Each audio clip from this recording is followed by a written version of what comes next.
에브라임이 말을 하면 사람들이 떨었도다. 그가 이스라엘 중에서 자기를 높이더니 바알로 말미암아 범죄함으로 망하였거늘 이제도 그들은 더욱 범죄하여 그 은으로 자기를 위하여 우상을 부어 만들되 자기의 정교함을 따라 우상을 만들었으며 그것은 다 은장색이 만든 것이거늘 그들은 그것에 대하여 말하기를 제사를 드리는 자는 송아지와 입을 맞출 것이라 하도다. 이러므로 그들은 아침 구름 같으며 쉬 사라지는 이슬 같으며 다장마당에서 광풍에 날리는 죽정이 같으며 굴뚝에서 나가는 연기 같으리라. 그러나 애굽 땅에 있을 때부터 나는 내 하나님 여호와라. 나밖에 내가 다른 신을 알지 말 것이라. 나 외에는 구원자가 없느니라. 내가 광야 마른 땅에서 너를 알았거늘 그들이 먹여준 대로 배가 불렀고 배가 부르니 그들의 마음이 교만하여 이로 말미암아 나를 잊었느니라. 그러므로 내가 그들에게 사자 같고 길가에서 기다리는 표범 같으니라. 내가 새끼 잃은 곰같이 그들을 만나 그의 염통 어풀을 찢고 거기서 암사자같이 그들을 삼키리라. 들짐승이 그들을 찢으리라. 아멘.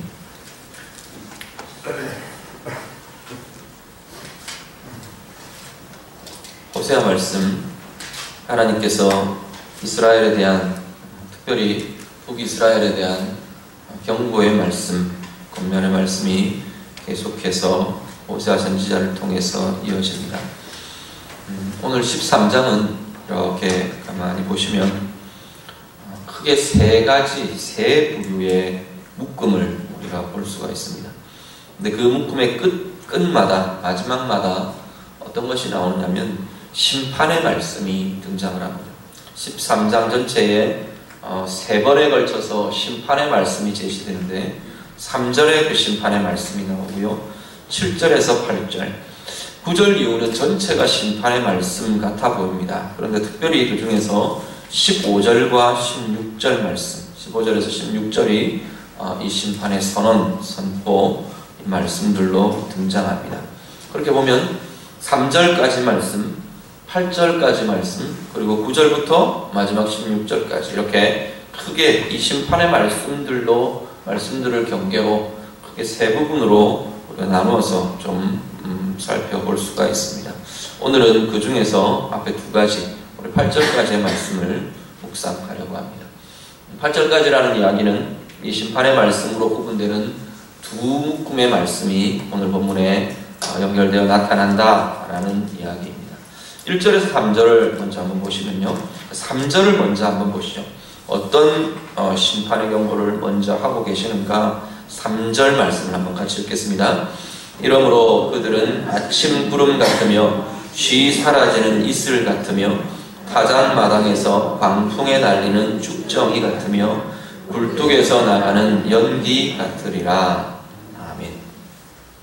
뭐라고 말하면 지금 이스라엘 보고 이야기하는 거거든요. 여기 지금 비유가 몇 가지가 나옵니다. 처음에 뭐라고 3절에 보시면 아침 구름, 두 번째는 쉬 사라지는 이슬, 세 번째는 타작마당에서 광풍에 날리는 쭉정이, 마지막 네 번째는 굴뚝에서 나가는 연기. 공통점은 뭘까요? 사라진다. 빨리 사라져버린다. 진정한 결실을 맺지를 못한다. 진정한 참된 결과가 손에 쥐어지지 않고 없어져 버린다. 사라져 버린다. 그러한 의미가 이 반복되는 이 비유 상징에서 제시가 됩니다. 이스라엘을 보고 지금 하나님 뭐라고 그러시냐면 아침 구름같이 쉬 사라지는 이슬같이 해만 뜨면 쓰러져 버리는 이슬처럼 바람에 날리는 타작마당의 죽정, 알곡들 아니고 그 껍질들, 이것들 같이 굴뚝에서 피어나는 연기같이 너희들이 바로 쉬 사라져버리는 그러한 것들이 될 거다. 빨리 없어져 버리는 그러한 모습들이 될 거다. 너희들의 성공, 너희들의 번성, 너희들의 열매, 너희들의 결실, 기뻐하는 것, 그것이 다 이렇게 되어버릴 거다 라고 말씀합니다. 앞으로 다시 돌아가면 이스라엘의 어떤 것에 대해서 자꾸 이야기하느냐? 제일 먼저는 1절 말씀을 보시면 이스라엘을 두고 뭐라고 말하냐면 여기는 에브라임을 대표로 이야기합니다. 에브라임이 굉장히 뛰어났다. 지금 이렇게 말합니다. 1절에서 그렇죠. 에브라임은 참 뛰어난 존재였다. 이렇게 말합니다. 말을 하면 사람들이 떨었다. 이스라엘 중에서 자기를 높였다. 이건 교만하여 자기를 높였다. 이런 표현도 될 수 있겠지만 그 안에 의미들은 들여다보면 이스라엘 중에서 굉장히 높임을 받던 자였다. 뛰어난 자였다. 우리 군계일학 이렇게 표현하죠. 닭들 사이에 하기 한 마리 이렇게 서 있으면 아주 그냥 뛰어난 그 자태와 빛깔과 그것이 아주 고고하고 뛰어나 보이는 것처럼 아주 뛰어난 존재였다. 에브라임이, 이스라엘이 그랬다는 겁니다. 사람을 떨게 할 정도로 그 힘과 권세와 이 높은 탁월함이 뛰어났던 이가 에브라임이었다라고 말씀합니다.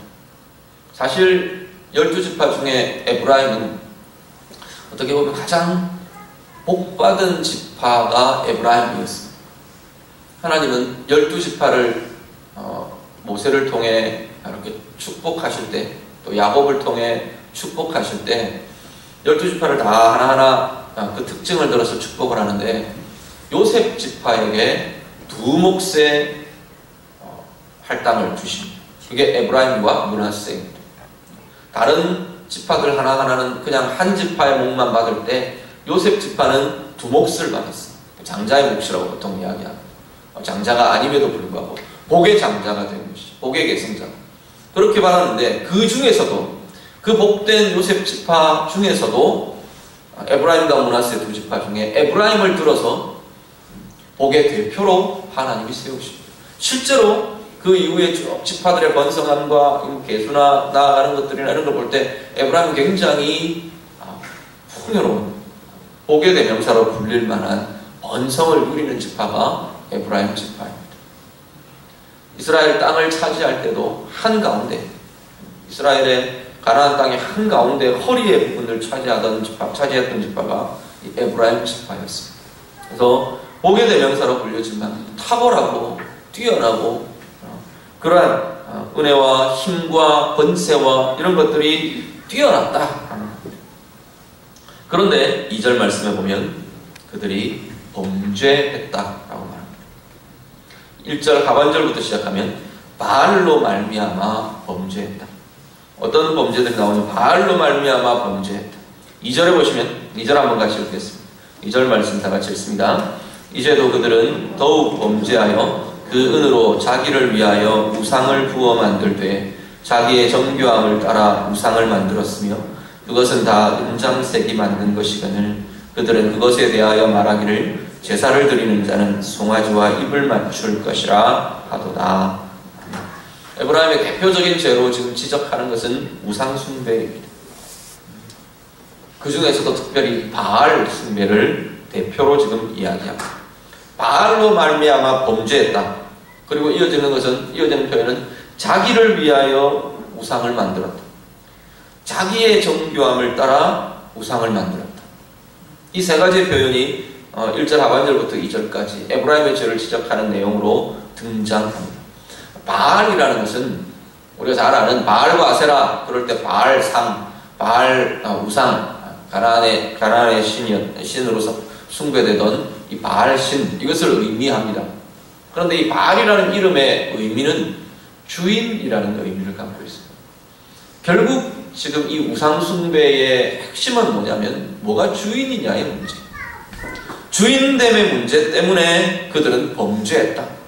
그냥 이걸 우리가 바알이라는 단어를 풀어서 말하면 그렇게 볼 수 있다. 에브라임이 탁월한 존재였는데, 이스라엘이 뛰어난 존재였는데, 하나님의 복을 누린 자들이고 하나님의 복받은 백성이었는데 그들은 탁월함도 갖고 있고 힘도 갖고 있었고 권세도 갖고 있었고 은혜도 갖고 있었고 높여지는 명예도 갖고 있었는데 주인됨의 문제 때문에 그들은 범죄하며 실패했다. 자기를 위하여 우상을 만들었다. 우상 숭배, 제가 한번 6차 말씀을 많이 드렸을 겁니다. 우상숭배의 가장 핵심은 자기숭배, 자기사랑, 자기숭배. 구약의 내용들은 이렇게 보면 이 우상숭배가 어떤 특정 신을 섬기는 것, 특정 어떤 신에 대한 제사, 이런 것들을 우상숭배라고 하는 것 같아 보입니다. 물론 그게 우상숭배 맞습니다. 그런데 그 안을 좀 더 들어가면 오늘 지금 호세아 13장 같이 이렇게 이야기합니다. 왜 바알을 섬기느냐? 왜 몰렉을 섬기고, 왜 아세라를 섬기고, 왜 말뚝을 섬기고, 왜 그 신들을 섬기느냐? 왜 만몬을 섬기느냐? 왜 그 신들의 이름 나열되는 그 이름들을 왜 섬기느냐? 자기를 위하여라. 그러면 그 속의 주인은, 우상숭배의 주인은 바알도 아니고 아세라도 아니고 몰렉도 아니고 만몬도 아니라는 거예요. 그 숭배의 주인은, 그 숭배하고 있는 그 영혼의 주인은, 자기가 섬기고 있는 주인은 바로 자기 자신이라는 거예요.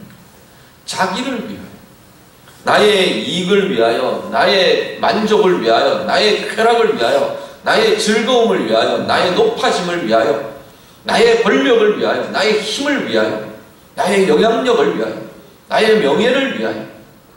그것이 우상숭배의 핵심이라고 말합니다. 그래서 우상을 만든답니다. 또 하나, 우상을 만드는 방법들에 대해서 뭐라고 하냐, 자기의 정교함을 따라. 이건 그 상을 만드는 과정, 방법에 대한 이야기입니다. 그런데 이걸 지금 우리가 말하고 있는 의미상의 표현으로 본다면 자기를 주인 삼는 이 삶에서 자기의 방법으로 그것들을 행한다는 거예요. 오늘날 우리가 우상숭배는 우리가 고민해야 될 우상숭배가 상을 만드는, 이 신상을 만들고 거기에 절하는 그것이 아니라면, 지금 이야기하는 것처럼 우리 마음의 문제, 마음에 누가 주인이냐의 문제라면 그 주인됨이 하나님이 아닌 자기 자신을 주인 삼는 그 방법들이 뭐냐면 자기 방법대로, 돈을 버는 자기 방법대로, 돈을 사용하는 자기 방법대로, 사람들과 관계를 맺는 자기 방법대로, 사람들을 끌어모으는 자기 방법대로, 자기가 높아지는 자기 방법대로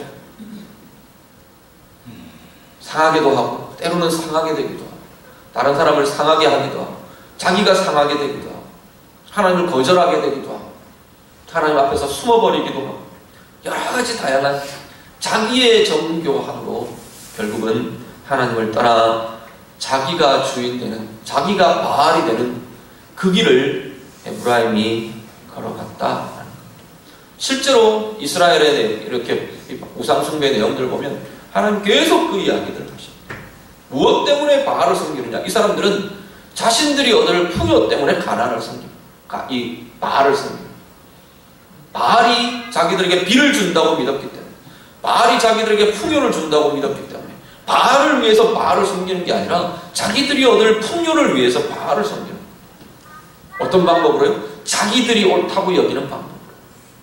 그것이 음행이든, 그것이 살인이든, 심지어 나중에는 자식들을 불 사이로 불로 통과하게 하잖아요. 불로 통과하게 한다는 건 불에 태워서 제물로 드린다는 거예요. 자기 자녀들까지. 자기들의 옳은 방법대로, 자기들이 이렇게 하면 될 거라는 생각대로 그렇게 행하더라라고 말합니다. 그 이스라엘을 향해서 하나님은 그 결과가 뭐라고 말하느냐면 아침 구름 같은 거다. 너희의 인생이, 너희의 번성이, 너희가 추구하는 그 결과가 아침 구름 같을 거다. 쉬 사라지는 이슬 같을 거다. 광풍에 날리는 쭉정이 같을 거다. 굴뚝에서 날리는 연기와 같을 거다. 하나님은 그렇게 경고하십니다. 오늘 우리의 삶을 돌아보시기 바랍니다. 우리는 바알을 섬기는 자도 아니고요, 자녀들을 불태워서 우상신에게 드리는 자도 아니고요, 그런 가난의 신들을 섬기는 이들도 아닙니다. 그렇지만 의미상 오늘 지금 이야기하고 있는 이 사람, 나 자신이 바알이 되는 자는 아닌가, 오늘 우리 자신들을 돌아보실 수 있기를 바랍니다. 자기의 주인됨에 매이면, 묶이면 시 사라지는 이슬 같은 결과가 우리의 삶에 주어진답니다. 물질의 영역에 있어서 자기의 주인됨이 우리의 삶을 묶으면, 내 영혼이, 내 삶이 거기에 매이면 이 물질이 쉬 사라지는 이슬 같을 거라. 명예에 대해서, 나의 명예에 대해서, 나의 자랑에 대해서 자기의 주인됨에 묶이고 매이는 이들은 그 명예가, 그 자랑이 쉬 사라지는 이슬 같을 거라. 광풍에 날리는 쭉정이 같을 것이다. 나의 이익을 추구하고 내 세력에 내 편을 만들고 내 세력을 만들고 이것이 나의 주인됨, 자기의 주인됨에 매여 있다면 그것이 바로 쉬 사라지는 이슬같이, 아침 구름같이 오늘 내 편이던 자가 내일은 적이 되는 일들이 일어날 것이라. 내 삶의 어떤 영역들, 우리 자녀들도 두렵고 떨리지만 자녀들의 비전이, 자녀들의 미래가, 자녀들의 출세가, 자녀들의 성공이 바로 내가 주인이 되는 그 묶임이 된다면 그 또한 아침 구름처럼 굴뚝에 날리는 연기처럼 그렇게 될 것입니다. 하나님의 경고 앞에 우리 자신들을 돌아보실 수 있기를 바랍니다. 나는 어떤 종류의 자기의 주인됨에 매이는 자인가?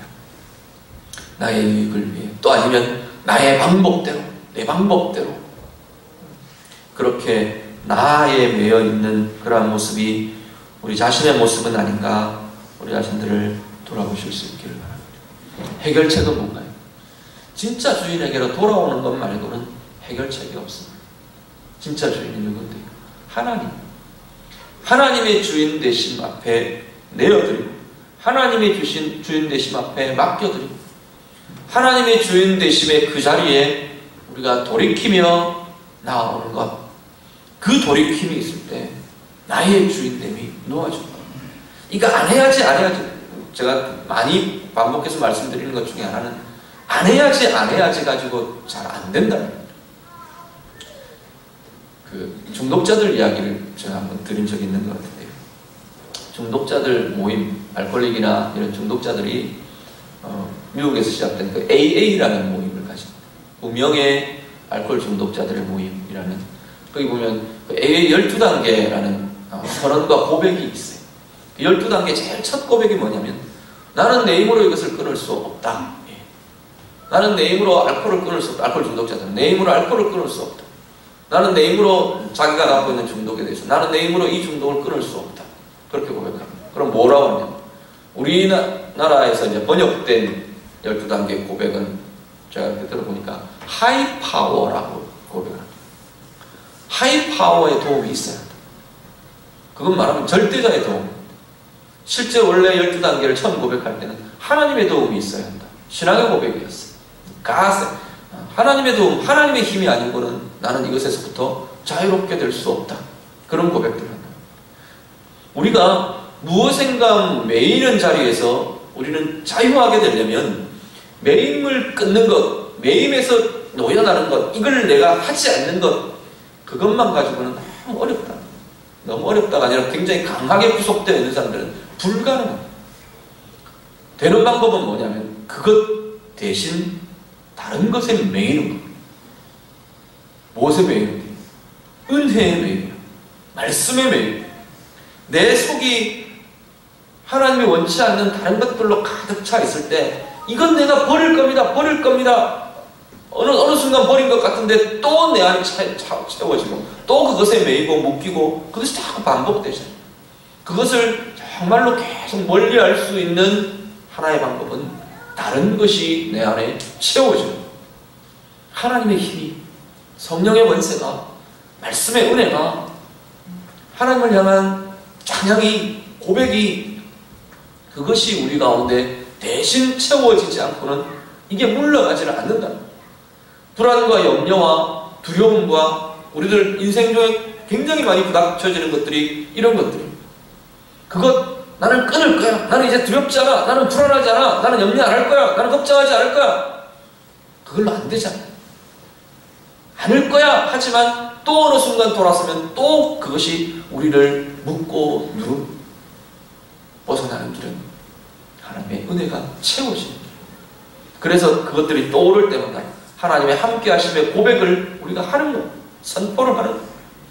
내 안이 그 약속의 말씀으로 채워지도록, 그 하나님의 주인 되심으로 내 안이 채워지도록 자꾸만 바꾸는 것. 이거 안 해, 이거 버려, 그것만 가지고 안 되니까 대신 다른 것이 차면 그것이 자연스럽게 물러가 지더랍니다. 자기의 주인됨 마찬가지. 내가 주인 안 할게요, 주인 노릇 안 할게요. 돌아서면 또 그거 하고 있는 걸 우리가 보지 않습니다.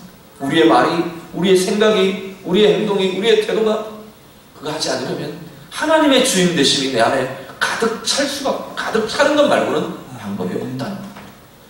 하나님 앞에서 우리가 그 변화들, 날마다 하나님을 향해 내 영혼의 주인 되심을 고백하고, 날마다 내 삶의 주인 되심, 내 물질의 주인 되심, 내 인생의 주인 되심, 내 꿈, 내 비전의 주인 되심, 우리 가정의 주인 되심, 우리의 자녀의 주인 되심, 자녀들의 인생의 주인 되심, 날마다 우리가 고백하며 선언하며 그 주인 되신 하나님 앞에 자꾸만 우리의 삶의 영역들을 내어드리는 은혜가 우리 가운데 있으시기를 간절히 바랍니다. 오늘 본문을 역으로 말하면 그 인생은 쭉정이 같지 않다. 하나님의 주인 되심에 붙들릴 수 있는 인생은 알곡의 인생이 된다. 연기 같지 않다. 실체가 있는, 결실이 있는, 하나님의 주시는 은혜의 열매가 있는, 하나님의 이끄시는 그 걸음이 있는 그러한 생애가 될 것이라 말씀합니다. 오늘 우리의 삶이 하나님의 주인 되심에 붙들려 탁월하고 번영하고 아름다운 결실을 맺는 은혜의 삶이 될 수 있기를 간절히 바랍니다. 에브라임의 뛰어남도 탁월함도 이 결실들을 맺지 못하게 한다는 것. 우리 인생에 아무리 지혜롭고 아무리 뛰어나고 내 지위가 아무리 높고 내가 가진 소유가 아무리 많아도 아무리 내가 탁월한 사람이라도 우리 인생의 결실을 우리 스스로 주인되어 맺을 수 없답니다. 우리의 주인 되신, 영원한 주인 되신 하나님의 주인 되심이 내 삶의 자리마다 나타날 때, 내 삶의 자리마다 그것이 고백되고 그것이 진정으로 드러날 때 우리의 삶에 아름다운 부유한 인생의 결실들이 맺어지게 될 것입니다. 오늘 예배하는 모든 성도님들의 삶의 자리가 그러한 은혜로 가득하시기를 우리 주님 이름으로 축복합니다. 4절에서 8절이요. 4절에서 8절 말씀, 우리 8절을 한번 보겠습니다. 7절, 8절 다 같이 읽습니다. 그러므로 내가 그들에게 사자 같고 길가에서 기다리는 표범 같으니라. 내가 새끼 잃은 곰같이 그들을 만나 그의 염통 거풀을 찢고 거기서 암사자같이 그들을 삼키리라. 들짐승이 그들을 찢으리라. 아멘. 여기는 심판의 모습이 어떻게 비유되느냐 하면 암사자같이, 곰같이, 표범같이 이렇게 표현합니다. 사자, 표범, 곰은 어떻게 하는데요? 찢는다. 찢고 삼켜버리는 것, 그것이 될 거다. 하나님 당신을 사자로, 표범으로, 곰으로 이렇게 좀 비유하면서 이야기합니다. 결국 그런 결말이 너희에게 올 거다 라고 지금 이야기하고 있는 겁니다. 어떻게 해서, 왜 그렇다는 겁니다. 앞으로 한번 돌아가시면요, 먼저 하나님 자신에 대해서 이야기합니다.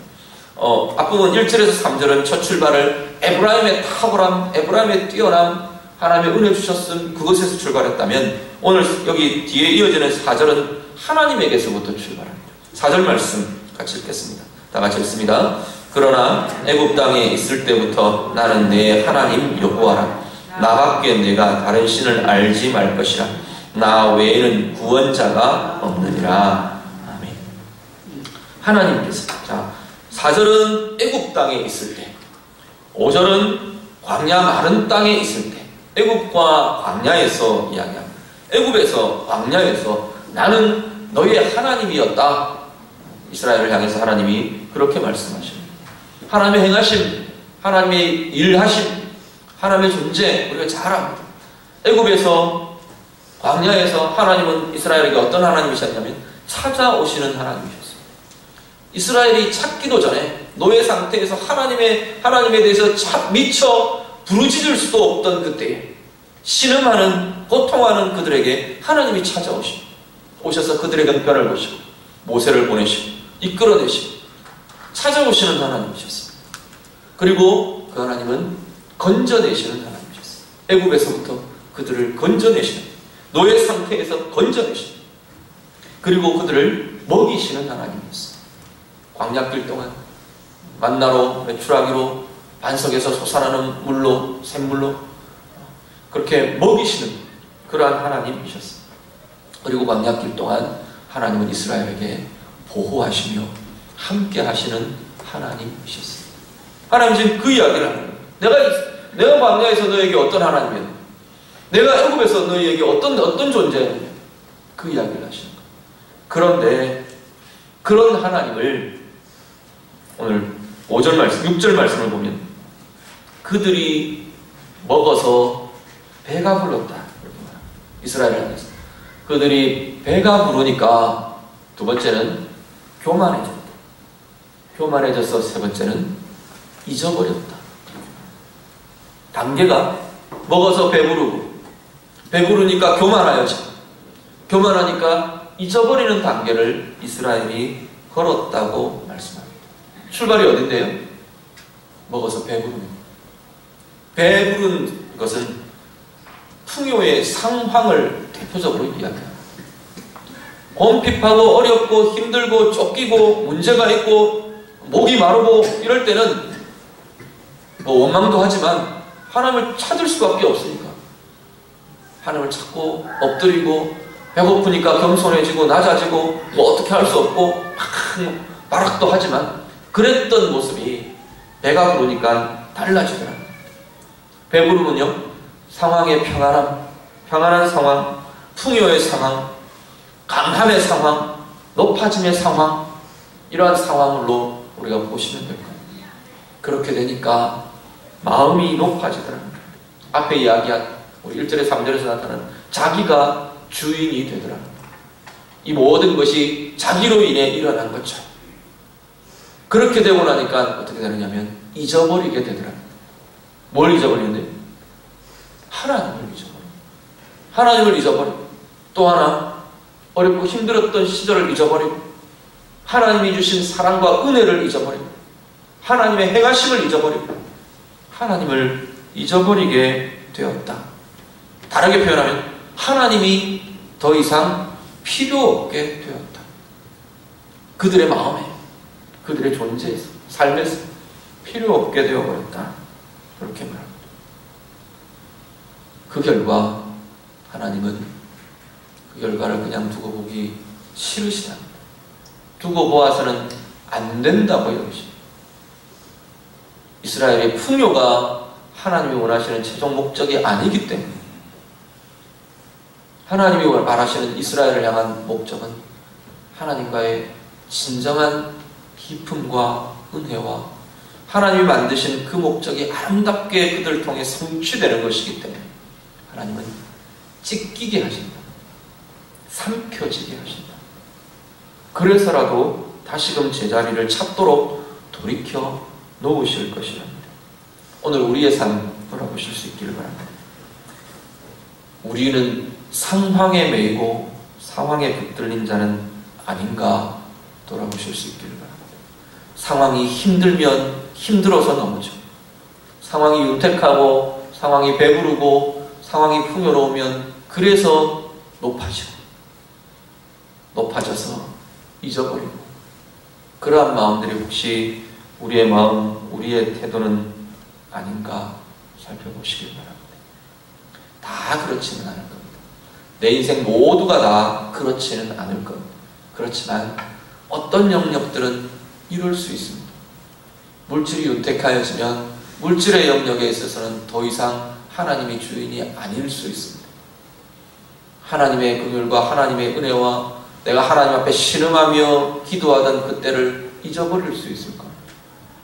관계가 풍성하고 윤택하면 관계에 있어서 다른 사람을 축복하고 다른 사람의 정말 애타게 세워가려고 하고 그 애달아하는 아버지의 마음이 사라질 수 있을 겁니다.